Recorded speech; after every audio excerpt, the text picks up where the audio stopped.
Assalamualaikum warahmatullahi wabarakatuh. Perkenalkan, nama saya Rahmawati Malik dari kelas C 2020. Baik, di sini saya akan menjelaskan materi bahasa Indonesia yang dimana judulnya membaca kritis untuk menulis.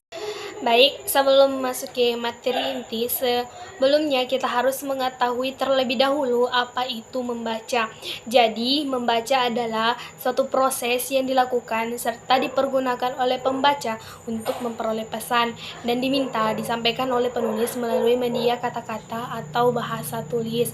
Jadi, perasaan-perasaan yang dirasakan oleh penulis itu bisa disampaikan melalui kata-kata atau tulisan, sehingga pembaca bisa membaca tulisan yang dikeluarkan dari perasaan seorang penulis. Kemudian kita melangkah pada jenis-jenis membaca itu. Jadi ada 7 jenis membaca. Yang pertama, membaca intensif, membaca teknik, membaca cepat, membaca kritis, membaca indah, membaca untuk keperluan praktis, dan membaca untuk keperluan studi. Pada pertemuan kali ini saya akan membahas secara khusus yaitu salah satu jenis dari membaca, yaitu membaca kritis. Nah, definisi dari membaca kritis adalah kegiatan yang dilakukan dengan bijaksana, penuh tenggang rasa, mendalam, evaluatif, serta analitis, dan bukan ingin mencari kesalahan penulis, tetapi berusaha memahami makna tersirat dari sebuah bacaan yang telah dibaca. Berlanjut, ada beberapa ragam membaca kritis. Yang pertama, membaca cepat atau sekilas untuk mencari topik. Maksud dari kegiatan membaca cepat ini, kita akan mendapat ide tentang topik tulisan yang kita butuhkan. Kemudian yang kedua, membaca cepat untuk informasi khusus. Di kegiatan membaca ini, perhatian kita hanya tertuju pada bagian-bagian yang kita inginkan, bagian-bagian yang berisi informasi yang kita tidak inginkan tidak mendapat perhatian kita.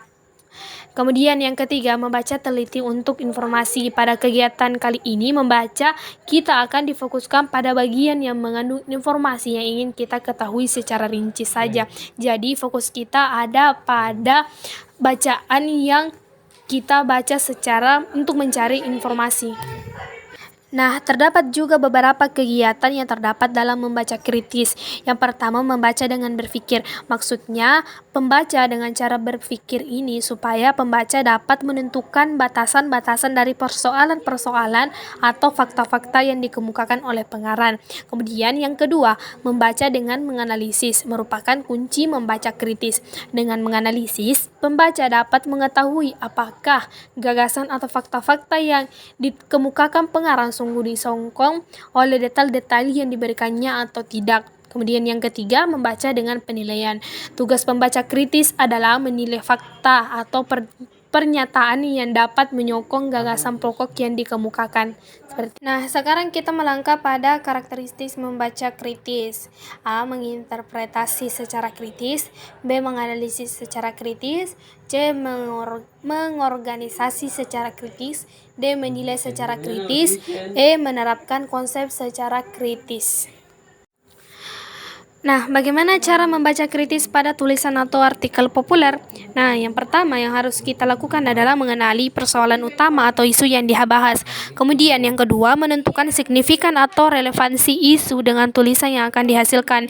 3. Manfaatkan isu artikel populer untuk bahan atau inspirasi dalam menulis. 4. Membedakan isi artikel populer dengan isi artikel ilmiah dan buku ilmiah.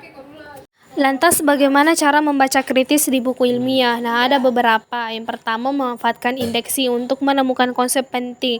Yang kedua, menentukan konsep-konsep penting, pandangan ahli, hasil penelitian dan teori untuk bahan menulis. 3. Menentukan dan menandai bagian-bagian yang dikutip. 4. Menentukan implikasi dari bagian atau sumber yang dikutip. Kemudian yang kelima, menentukan posisi penulis sebagai pengutip.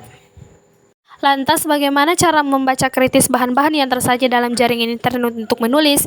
Nah, bahan-bahan yang tersedia dalam jaringan internet bisa dimanfaatkan untuk bahan tulisan kita, mengingat banyak informasi yang dapat diakses dari internet tersebut. Yang pertama, kiat praktis mencari dan menemukan bahan-bahan dalam jaringan internet. Kedua, memilih dan mengevaluasi bahan-bahan dalam jaringan internet untuk bahan menulis.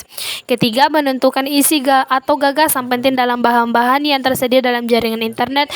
Dan yang keempat, menentukan secara kritis bahan-bahan dalam jaringan internet untuk menulis. Nah, itulah tadi penjelasan sedikit saya mengenai membaca kritis untuk menulis. Jadi, mohon maaf bila ada kesalahan dalam pengucapan kata, kurang dan lebihnya mohon dimaafkan. Wabillahi taufik wal hidayah. Wassalamualaikum warahmatullahi wabarakatuh.